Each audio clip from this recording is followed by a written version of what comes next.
Should we do some? Should we do some getting all the rubbish for the thing so we can get into that door? Into that door? Yeah, all the confiscated items. Oh yeah, sure. Wait, okay. So what's this one? Okay, sure. Why not? So what was the one that we got on that one? Okay, what's in the confiscated item room? I don't remember. Like, is it worth it? That's the point. Probably. Let me have a look. Because if it's not worth it, then it's not worth There's it. a help the student side quest. Let me have a look.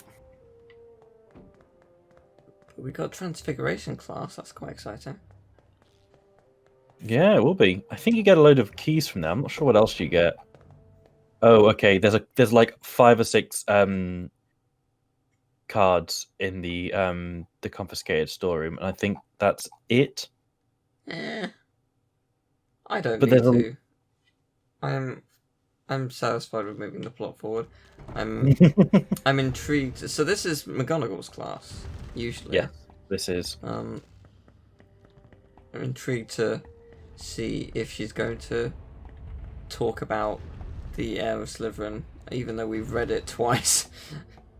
Oh my gosh! I've just got a video up of what this looks like. It is a dark, unlit room that is badly textured, so you literally most of the room is just pitch black. There's 5 chests. No, there's like 1, 2, 3, 4, 5, 6, 7 chests, and they all contain witches and wizards cards. Cool. No, there's 8. Sorry, there's 8 chests, and they all contain witches and wizards cards. And that's it. This isn't the right room, is it? No. Well, in my defense, no. Open all the desks up. You can open the desks. Yeah. This is a cool thing that they added in this series. Can you? You need to be the other side of them. Oh, I see. Oh, what? No, some of them are. Some of them can be opened up. No, is that? No, the other side. Sorry, the other side. What? Sure it's not. Yeah, they could definitely be opened up. But maybe it's prisoner. that one. It's so the one. differently. So yeah. Yeah, the ones that have a really weird, like slightly bizarre shadowing on them can be opened up. Fair enough. That's cool. Yeah. I like how like none of the doors say that it's this one, isn't it? Yes, of course it is. It's the door that looks more special, which fair enough. Special. I can't argue with that. No, we cannot. I want to, so you can get a ramen delivered to your door. I can make it. Is it £22? No. Oh no, that's not the herbivores. Oh, that's what this is for. It's on that. It's the glowing rock thing. Yep. I thought it was Veriverto. They just make it up all the time. Okay. You know, these. Challenge. Mr. Potter, come forward, please. Okay. I mean, I don't know the spell yet, but sure. The Aberforth spellbook is located Right. on the other side Okay. of this crawl space. Gotcha. Find it, and the spell will be yours. You must then return here to the classroom. Okay. Yes, Professor. Yes, Professor. Okay, so question. When you played this as a kid, Yep. did you hear a difference between the voices? Or did you think it was the same as like the movies? I thought a lot of them weren't the same. Like Harry was obviously not the same. Some of them were close. Like I don't remember my original reactions. Yeah. But Because like I the only remember reason I this say room. that is like when you like there were Looney Tunes movie. Oh, this room's awesome. I remember this. This was one of the big things that you remember. I think they borrow this in the PC version. Some of these textures as well. Sorry. Yeah, there was Looney Tunes movies in like the 80s. And oh right, I've got Lewis on. and obviously by that point Mel Blanc was dead. So Mel Blanc was not the voice of all the characters because it had some original stuff as on top of like it was like clip show compilation sort of, but they created a story around them. Yep. And yeah, they had different voice actors, and they're very blatantly different. But as a kid, I literally didn't know because I was just intrigued because it's interesting. Like as a kid, you don't really pay attention to that stuff. It doesn't ever enter your mind.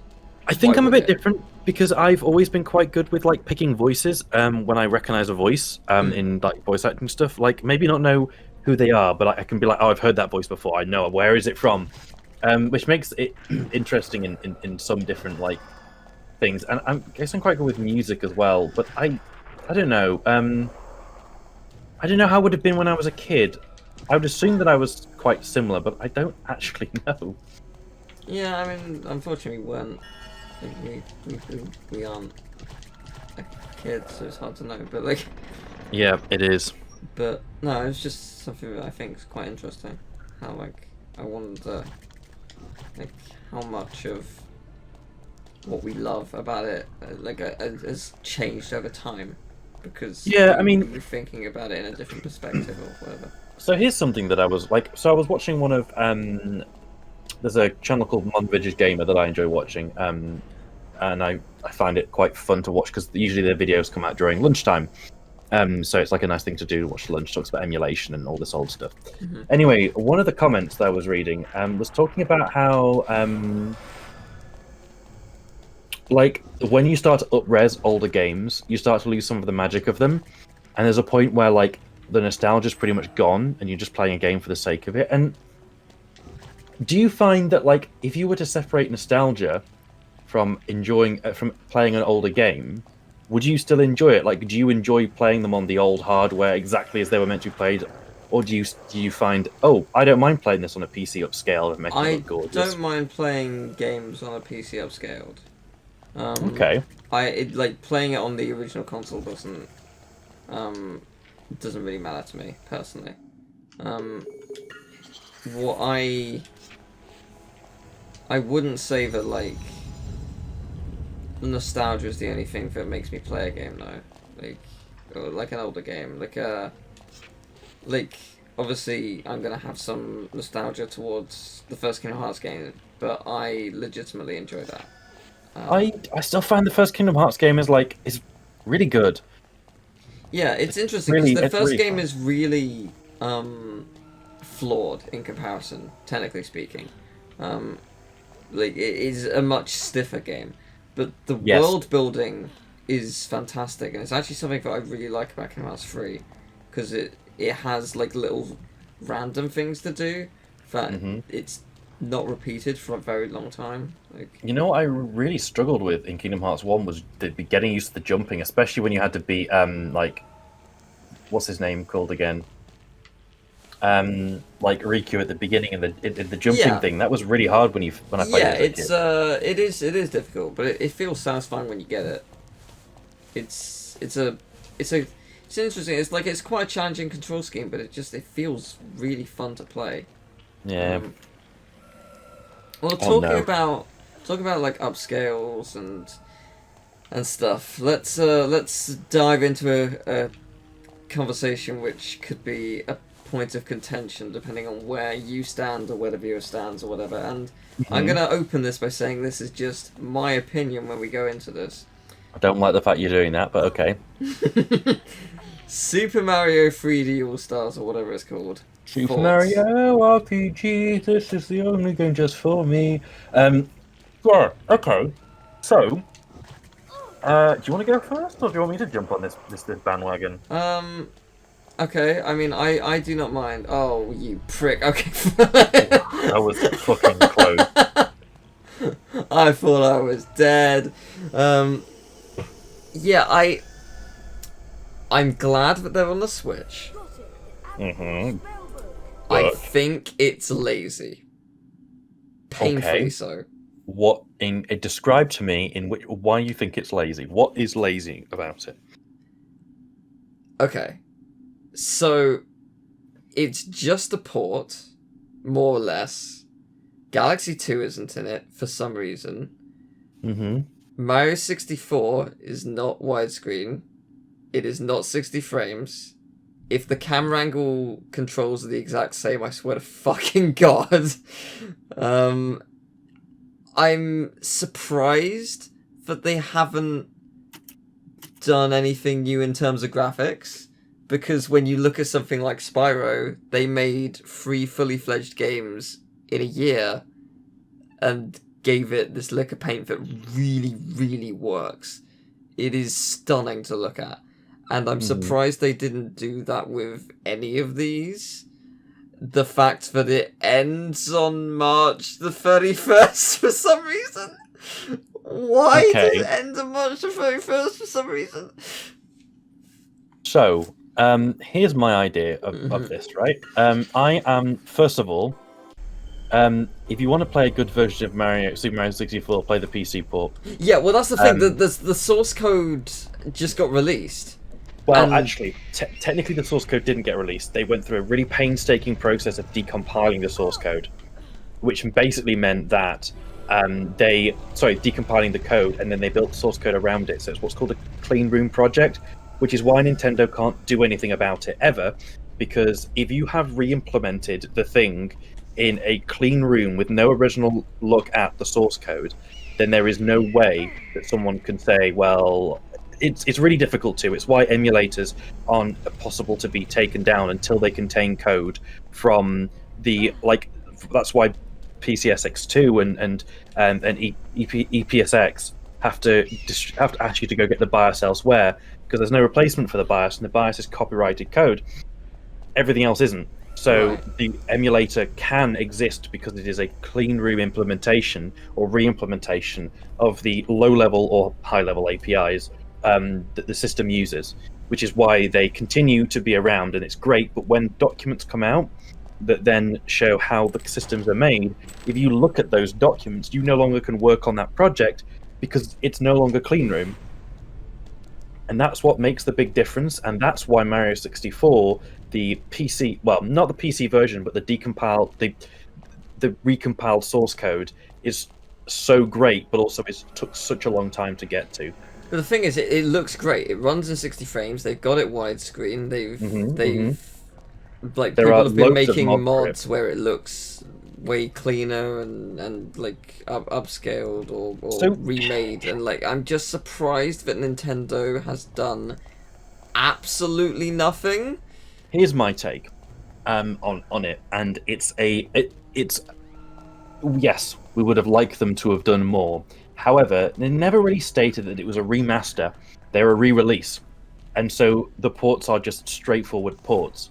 Now, we all know that these older games, well, they demand a premium because it's Nintendo, right? Like, as much as we don't admit it, Nintendo can ask for that, because Mario 64 is widely regarded as one of the best games ever. I think it's heavily flawed by today's standards, I didn't play it when it came out, so there is zero nostalgic value for me. Yeah, same. However, a lot of what Nintendo, when they do remasters, they try to be quite faithful. Now, that's not true about some of them.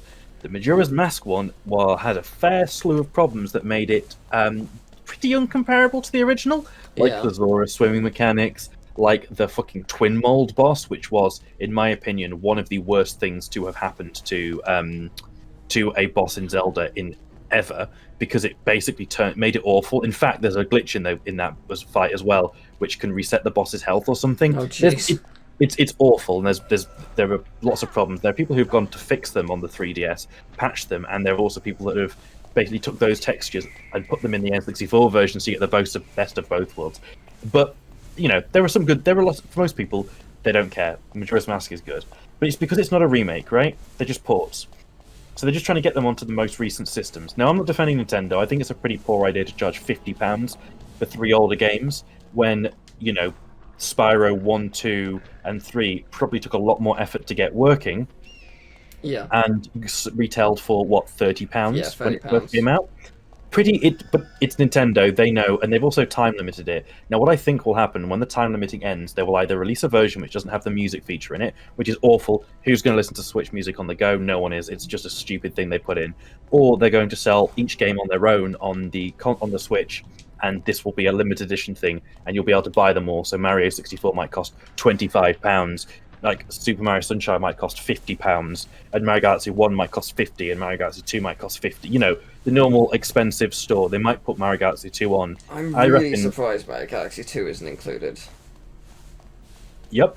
I'm not, because 3 games, like, they are trying to do one game from each of the previous generations, and they're fully remastering the Wii U. Well, apparently the Wii U version of the Switch version of Super Mario 3D World runs faster, like considerably faster, which is an interesting change. So the big reason why the games, then it comes down to the resolution. So the confirmed resolutions for the games are, I've got them here. Docked mode is 960 by 720. Handheld is the same, which is quite cool that the handheld that they've reached parity. Why they didn't want to push it up to 1080? I don't know. Maybe the Switch can't handle it. Would be weird, but who knows? There might be a technical reason. They're probably, I don't know. It's because this is Nintendo. We'll never hear anyone come out, like any of the developers come out and say the reasons why this didn't happen. Super Mario Sunshine is 1080p in docked and 720p in handheld, which is respectable because that's just the resolution of the screens. And then Super Mario Galaxy is exactly the same. But as you've said, the games are running at like 30 FPS, not 60.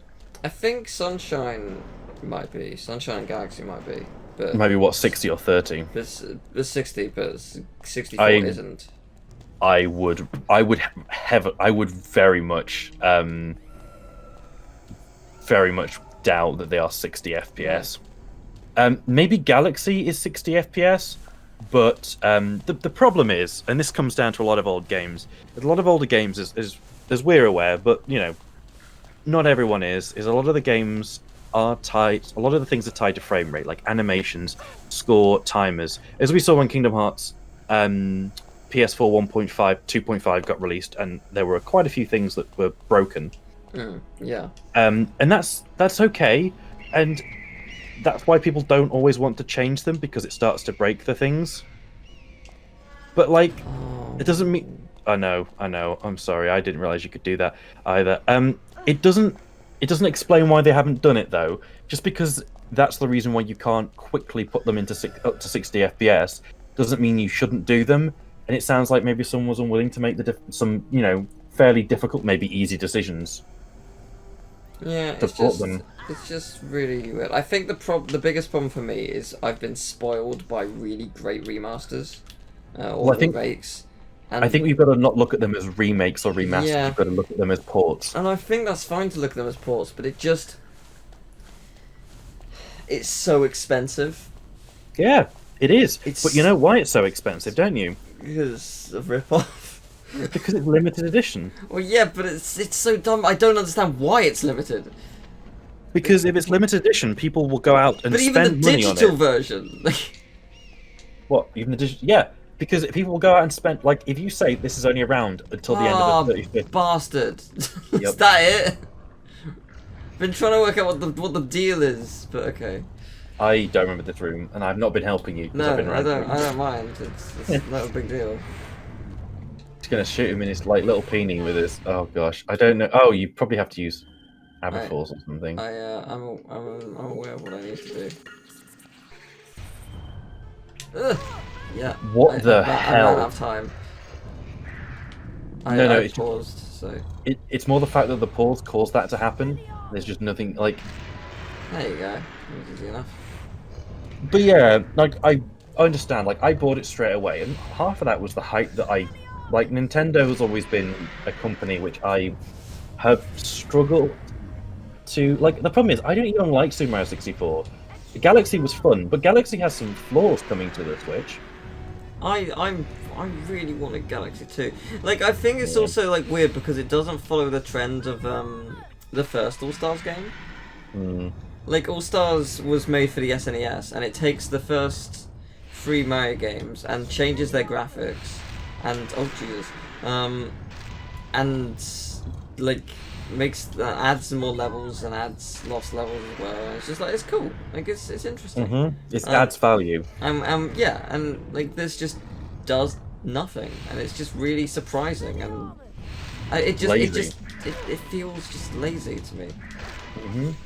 I don't disagree with that, and I think it is, and that's what makes it more annoying about the time thing. I think what they're trying to do is, by forcing you to buy it within a certain period of time, they're making people gloss over some of those things and buy it anyway, and I think that's a bit shitty. I mean, Nintendo are, like any game company, are very much not great when it comes to... Yes.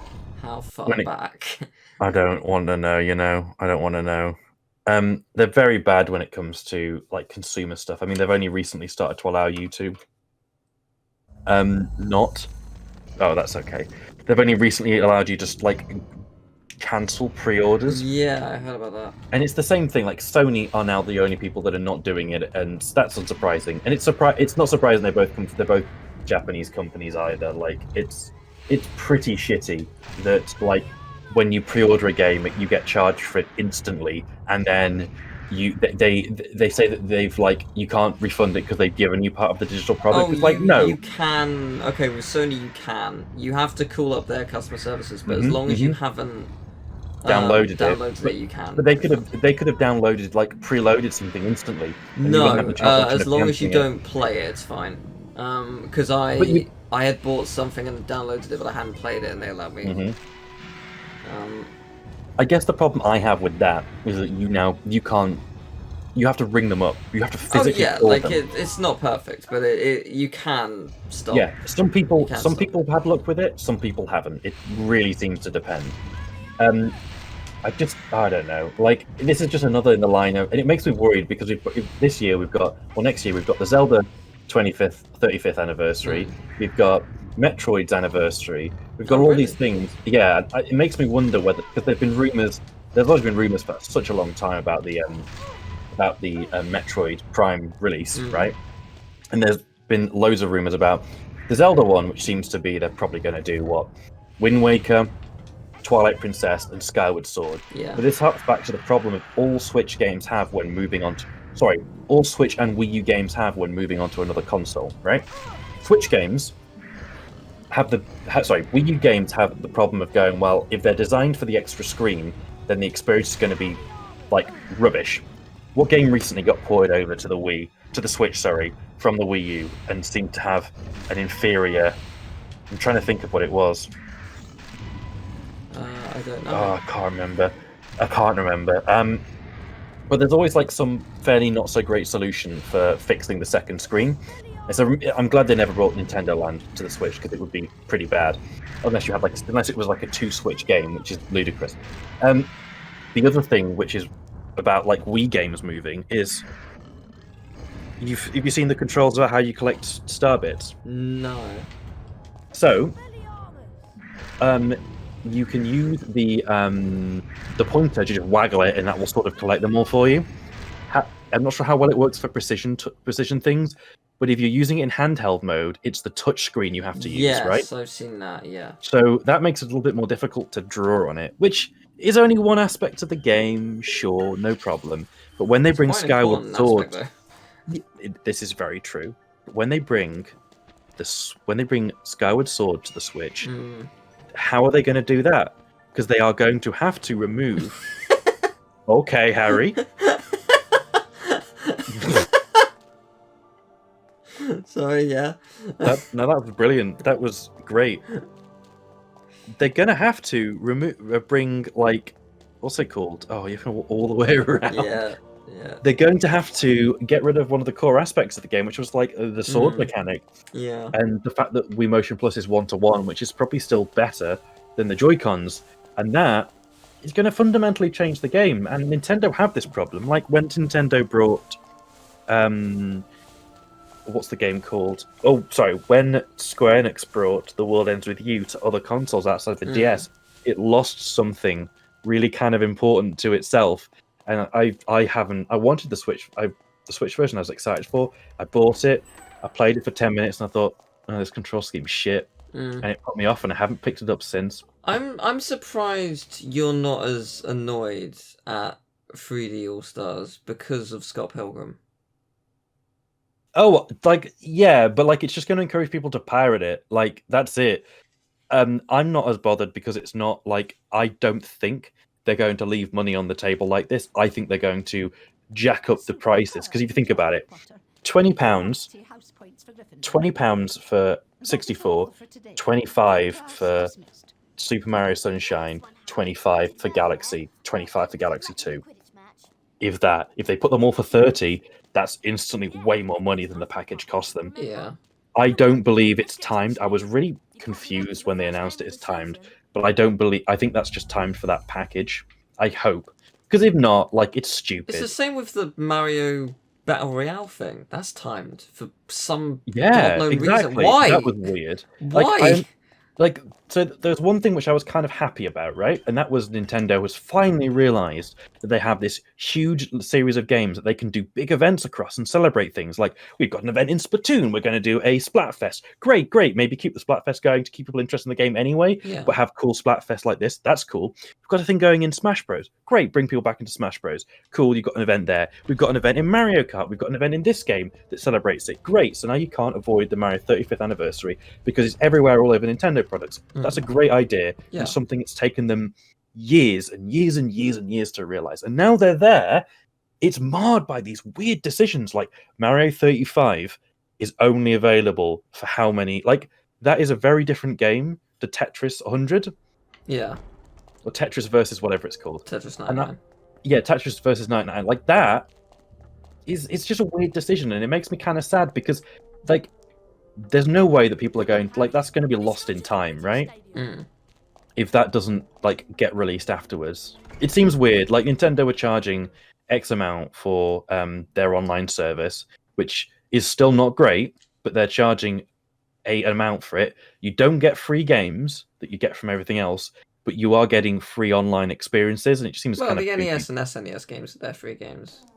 I mean, yeah, but like Nintendo own those, and they can't be costing that much for them to get on the store. I mean, well, I thought that they were gonna, with Mario 64, I thought they were gonna put that. Oh, I like the spiders. Follow the spiders. Yep. Yeah, with Mario 64. Oh, someone's gonna die soon then, I guess. Oh, it's Hermione. Never mind, I've worked it out. In fact, we're literally gonna get to the Quidditch match, and she's gonna be petrified. So, yeah, like the, September 2018 NES games, September 2019 SNES. It stands to reason, but this year could have been N64, but they have only delayed it because of the collection, and I do wonder if Mario 64 is gonna. I wonder if the N64 games are gonna come out to it in April or May or something. I mean, but then imagine how pissed off people would be if, like, I think if at any point they release a Nintendo 64 collection in 2021, everyone has a right to be furious, and it's gonna happen. It's just gonna happen, and it's stupid. Like, you know what? It's just so anti-consumerism because we don't know the reason behind it. We don't know if they actually are going to release it. So people are now buying this because it's might be the only time you can get to own Super Mario Sunshine in physical, and like that's a big thing. But for me, it's becoming less of a thing because I'm getting more on the lines of, well, if companies are going to pull this kind of rubbish on me, then I don't mind people doing unscrupulous methods to hold on to this stuff because someone's gotta. Like, but I think then from a company's point of view, you can't put money on, like, Nintendo can't be putting money, like, can't be just leaving money on the table when you've got Super Mario Sunshine and Mario Galaxy and Mario 64 coming out for 6 months and then not. Like, they can't be doing that. No company is that dumb. So they are wrong. If they are, then Nintendo really don't understand the power.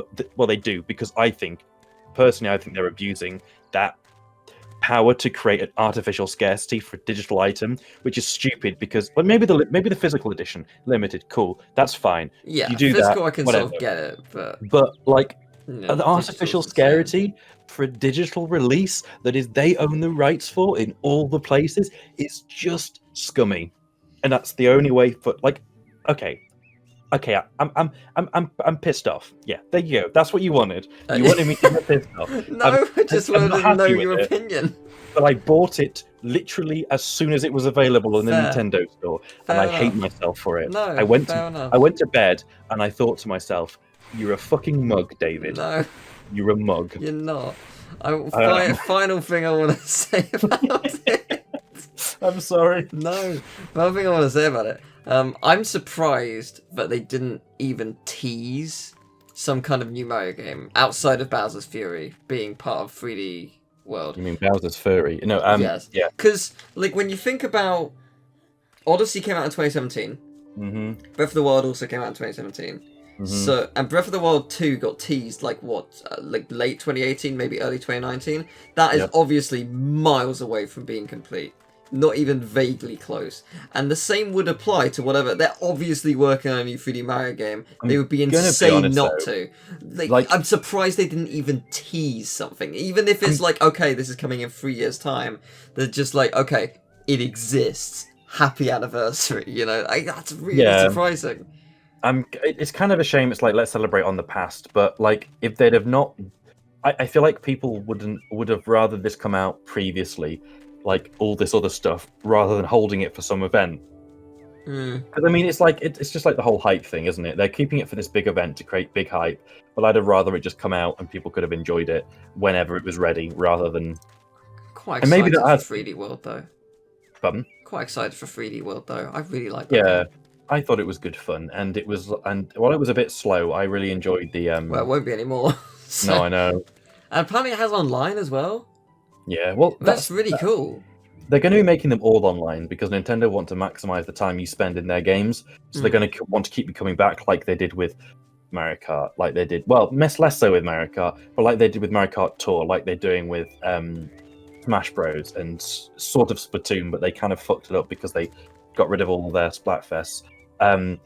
It just seems like, yeah. I wonder if they're going to change things for the next Mario Kart game, given how well Crash Team Racing did. You mean given how, like, Mario Kart 8 Deluxe was just a rip of Mario Kart 8, which has been out on the Wii U for years? I mean, yes. But... game. Given the fact they haven't revolutionized anything in Mario Kart for how many years now? Yes, that too. But I mean, like... And we're re-releasing Double Dash, but it's only out for 4 days, and there's an online feature, but it's only available for 4 days, and it costs $200. Get in there, lads, is how I think it's going to go down. Cool. I think we should stop talking about this.